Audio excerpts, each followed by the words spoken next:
오늘도 각 가정과 교회에서 아버지 주일을 맞이해 주 앞에 나와 함께 예배를 드리는 여러분 모두 위에 하나님의 축복이 함께 하시기를 주의 이름으로 간절히 축원을 드립니다.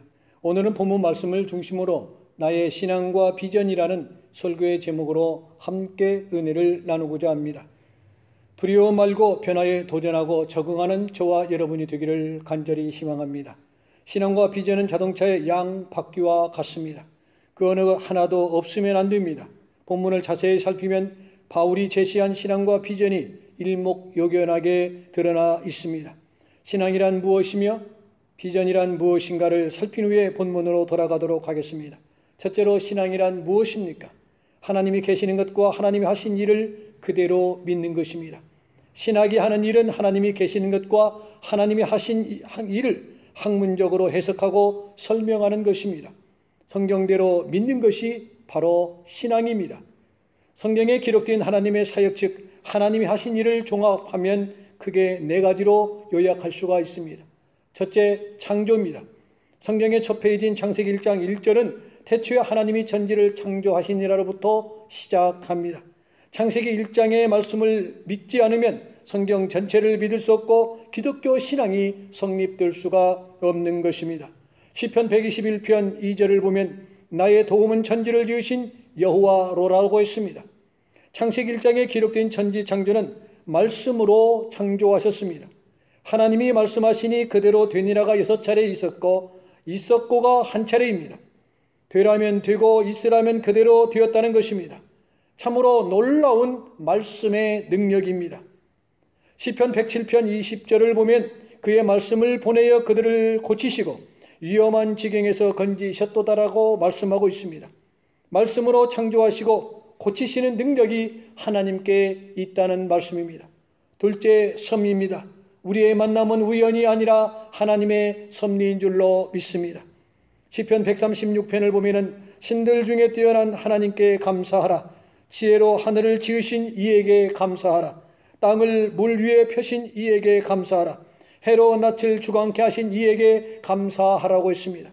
천지 만물을 지으시고 다스리시고 섭리하시는 하나님께 감사하라는 시입니다. 시편 148편 5절을 보면 그가 명령하심으로 지음을 받았다라고 했고 6절을 보면 그것들을 영원히 세우시고 패하지 못할 명령을 정하셨도다라고 했습니다. 이 모든 것을 하나님께서 지으시고 섭리하신다는 시입니다. 셋째는 구원입니다. 인간은 스스로 구원할 수 없는 존재입니다. 구원은커녕 코로나도, 감기 몸살도, 소화불량도, 불면증도, 관절염도 자기 힘으로 막지 못합니다. 죄의 값은 사망입니다. 범죄한 인간은 죽을 수밖에 없는 존재입니다. 그런데 예수 그리스도를 믿음으로 구원의 길을 만들어 주셨고 우리를 구원의 길로 친히 인도하여 주셨다는 것에 대하여 우리는 무척 기쁘고 감사하지 않을 수가 없습니다.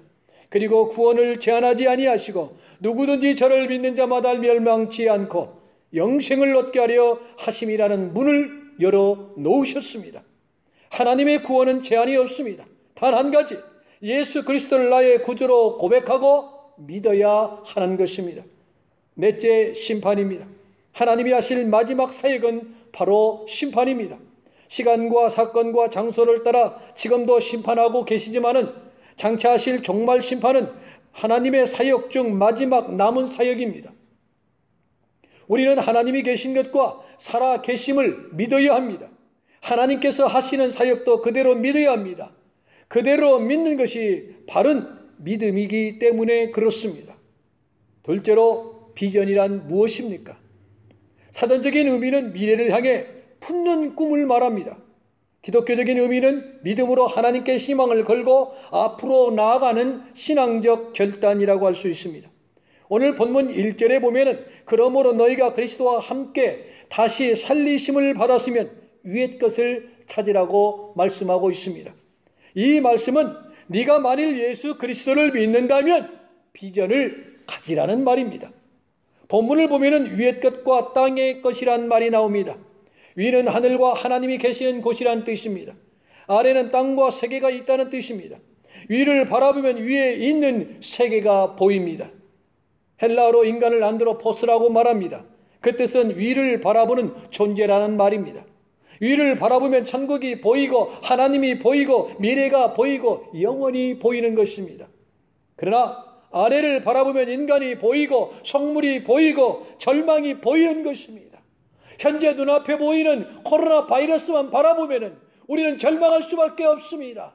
끝없는 터널 속에서 가두어져 한치 앞을 모르고 사는 우리의 현실 앞에 눈앞에만 바라본다면 우리는 낙심할 수밖에, 절망할 수밖에 없는 것입니다. 본문 5절에 보면 아래 것과 땅에 있는 것들을 음란과 부전과 사역과 악한 정욕과 탐심이라고 했고, 8절에 보면 분과 악의와 회방과 부끄러운 말이라고 했습니다. 비전의 세 단계가 있습니다. 첫 단계는 비전을 내 가슴에, 마음에 품는 것입니다. 나는 무엇을 하려고 한다, 나는 무엇이 되고 싶다는 큰 비전을 마음에 품는 것입니다. 둘째 단계는 비전을 선포한 것입니다. 자신과 다른 사람을 향하여, 하나님을 향하여 자신의 비전을 선포해야 합니다. 나는 이러이러한 사람이 되겠다, 나는 이러이러한 일을 하겠다고 선포해야 하는 것입니다. 세 번째 단계는 비전을 향해서 도전해야 하는 것입니다. 개인도, 기업도, 교회도, 국가도 비전이 있어야 하고 그것을 향해서 도전해야 하는 것입니다. 톨스토이는 비전은 길잡이라고 했습니다. 비전이 없으면 방향이 없다, 방향이 없으면 행위도 없고 생활도 없다라고 말했습니다. 싱가포르의 리관유 수상이 수상으로 취임하면서 밝힌 비전이 생각납니다. 나는 싱가포르를 1, 2, 3호 나라로 만들고 싶습니다. 한 명의 아내와 2명 이상의 자녀, 세계 침실과 4바퀴의 자동차, 주당 $500의 1인당 소득을 실현하는 나라, 민족이 되기를 원합니다라고 표현했습니다. 어찌 보면 서민적이고 소박한 비전일 수 있습니다. 이 비전은 국민들을 감동시켰던 내용입니다. 그러면서 그는 한마디 붙입니다. 사랑하는 국민 여러분, 이런 나라의 실현을 위해서 국민 여러분의 협조를 구합니다. 대부분 그 비전은 이루어졌습니다. 국가 지도자의 비전이 국가 장래를 결정합니다. 현실주의자, 과거 집착증 환자들은 국가를 발전시킬 수가 없는 것입니다. 태평양 넘어 미국에서 한국, 우리 조국을 바라볼 때 우리 조국은 과거 집착증 때문에 과거 청산만 하다가 임기를 마치는 경우를 종종 보게 되어집니다. 그래서 글자 국가가 발전하지 못하는 것이 아닌가라는 생각을 갖게 되어집니다. 비전을 향해서 도전하는 저와 여러분이 되기를 간절히 희망합니다. 우리 교회 비전은 다민족 다문화 교회로 도약하는 것입니다. 우리는 이 일을 위해서 기도하고 해왔고 기도하고 있습니다. 그리고 그 첫 단추는 오는 7월 첫 주일부터 시작합니다. 우리는 다음 세대를 위해 준비하는 교회가 되기를 원합니다. 실패를 두려워 말고 변화에 도전하는 저와 여러분이 되기를 원합니다. 미국 신대륙을 발견한 콜럼버스는 매일 100번씩 나는 할 수 있다, I can do를 외쳤다고 합니다. 그는 신대륙을 발견하기 위해서 배를 타고 31번이나 시도했지만 어떻게 되었습니까? 실패했습니다. 그러나 32번째 성공하여 1620년 9월 15일 아메리카 대륙을 발견하게 된 것입니다.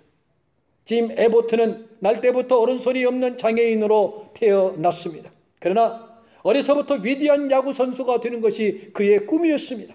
그는 매일 왼손으로 공을 던졌습니다. 팔이 빠지도록 아프고 어깨가 쑤셨지만 계속해서 연습했습니다. 쉬는 일이 없었습니다. 좌절하고 낙심하는 일이 없었습니다. 꿈을 향하여 매일같이 왼손으로 공을 던집니다. 드디어 그는 21세 메이저리그의 투수로 발탁되어 시속 94마일의 괴력을 가진 강속구로 번개 투수라는 별명까지 갖게 되었습니다. 그는 1993년 9월 4일 뉴욕 양키스 역사상 메이저리그 7번째 노히트 노런이란 대기록을 세운 투수가 되었습니다. 그 게임이 끝나자 기자가 그에게 질문합니다.